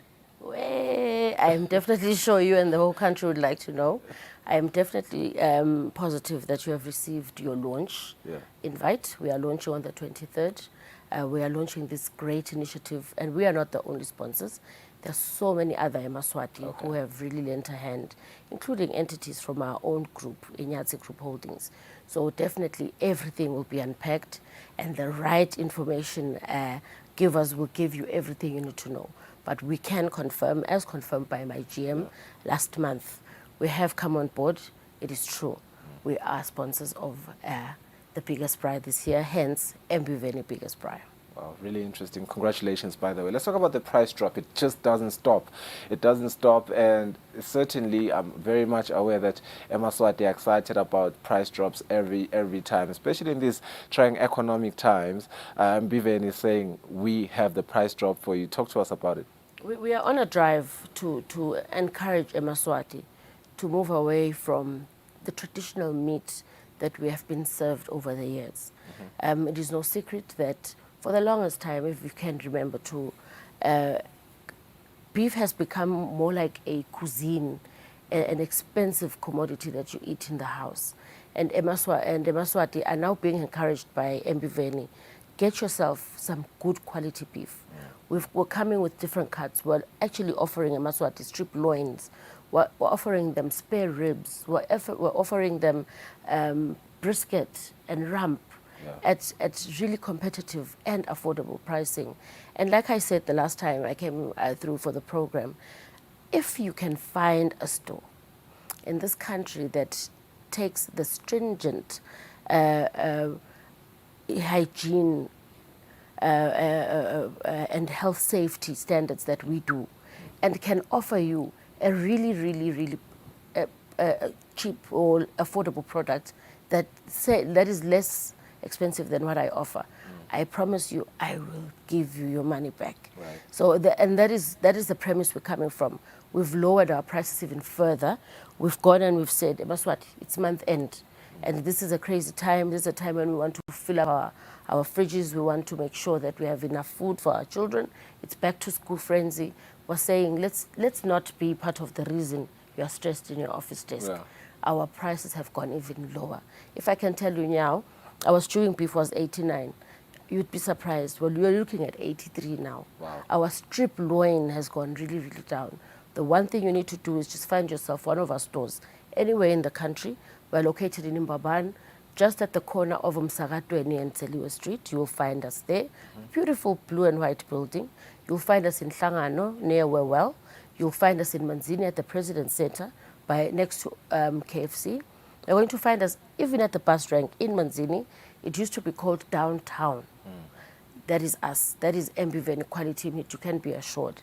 And then you can find us again at our very beautiful plaza in Matsapa, opposite our meat factory, where every single product that is manufactured, whether it is exported to outside the country or not, you'll find it on those shelves. You know, it's quite interesting. As you're talking, what I'm picking up is that the price drop is already ongoing, but you're also hinting at a month-end special, which I want us to really focus on now, because we were joking just before the show started with my colleague that this month-end is going to test a lot of relationships with all the events that are happening around the country. And we know that when people are out on weekends, and we have so many events happening this month, and people will be outside, they will be looking to buy a lot of meat. There is going to be a month-end special with EMI? Definitely, relationships shouldn't get tested. Ladies out there, do not allow your man to go out there and look for a bride. Do it in the comfort of your home. We've really given a competitive pricing for all our traditional VOS. All our SMI bride VOS is at its lowest. Currently, it's going for 129 emalangeni. It has never been that low. And that is a party starter, believe me, my brother. What we were trying to emphasize the last time we were here, our price drop was not a gimmick or a marketing stunt. We were saying to Eswatini, trust us. Allow us to grow with you in your homes. Let us raise your families.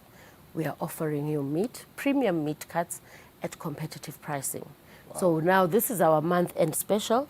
Our premium cuts, which are already priced low, are even lower. Why? Wow. Why, oh why would you ever even think of going for a brega makhelwane when you can host anyone you want to host? Yeah. I'll just give you an example. We have beef ribs, our supers. They're only going for 74 emalangeni. Wow. 74 emalangeni 50 per kg. Wow. Okay. That's and many, many more. Yeah. I would really encourage Bomage Betfu and our fathers, our uncles and our grandmothers and grandfathers. Just take a leap of faith and walk into our store. You will find our friendly staff. You're going to find our clean and really, good hygiene.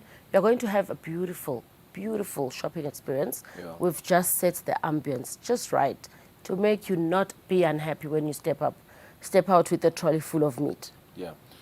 Here's something that I've noticed. I mean, you alluded to Inyati Group Holdings, and what I've noticed, at least with your sister companies, is that whenever there's a big event in the country, we see quite a lot of young people in the streets rendering some of the services that are tailor-made for that particular event. Let's talk about EMI now. Are you rendering those same services? Because, as we talk employment, particularly youth employment in Eswatini, the United Nations also speak about the United Nations Sustainable Development Goals, and we're nearing 2030 and a lot of economies are worried. Are we really going to, hit these targets that are pronounced by these goals? SDG number 8 says there should be high quality employment opportunities. What is EMI doing? I sitting here, yes, I do work hard, but I'm also a very, very, very a typical example of what the group entails. Offering an opportunity to young people who have the right attitude and who come and really offer their services and really want to be part of the big movement that is Inyati Group Holdings. We have hired a lot of young people, and it's not just for numbers during the roadshow, or maybe if you go to any of our shops, you're going to find a few young people walking around asking, may I help you? How can I help you? Can I take this to your car? And this is an opportunity. And there's one thing that has always lacked in this economy, entry-level jobs where people are able to come into a big organization and showcase their skills. Because you may be educated, but there's so many skills involved in actually putting you exactly where you belong in terms of your skill set. Now, we at MBVN are proud to be part of the organizations in this country that are really, really doing their best to push our visionaries' vision to ensure that we have all the right people in the right places at the right companies. And moreover, on top of that, the call that was made by His Majesty in terms of offering employment and really getting people skilled and ready and pushing this country towards first world. And through our high quality products, that is our meat, that we are even able to export to Europe, which is consumed by economies that are so stringent on health and safety. Yes, we Eswatini are offered that same level of value by MBVN. And on top of that, we're part of a massive conglomerate, Inyati Group Holdings, which upholds that value of offering that very high level of workmanship in whichever industry we are involved. So definitely. You can be assured. I'm afraid we've run out of time, but that was quite a mouthful. Congratulations once again on being the title sponsor for the biggest braai, Eswatini.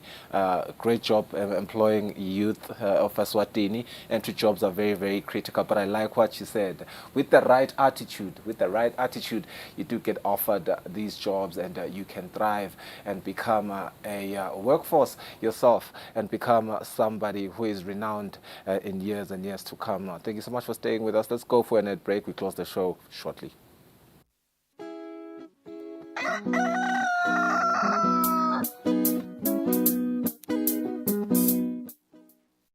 Kude lesinye isikhathi ngaphandle kwalesi. Aba research bafunze. Being risky means ukuthi nalokuwa kwayo kulula. Nathi kufuna sente ukukhicita lokusemndeni.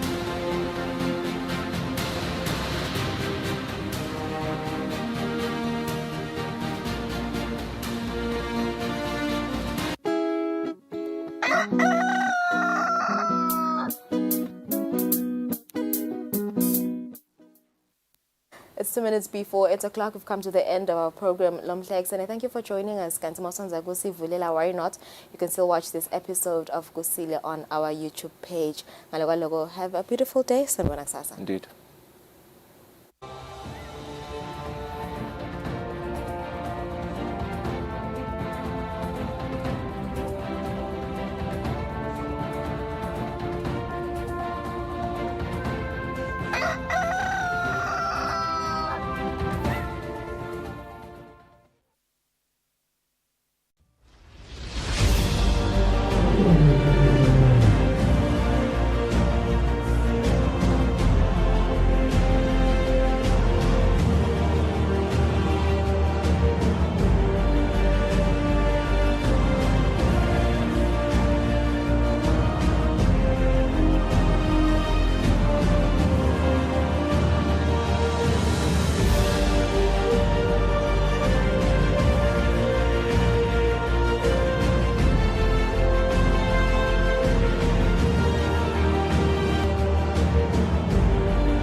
Thanks.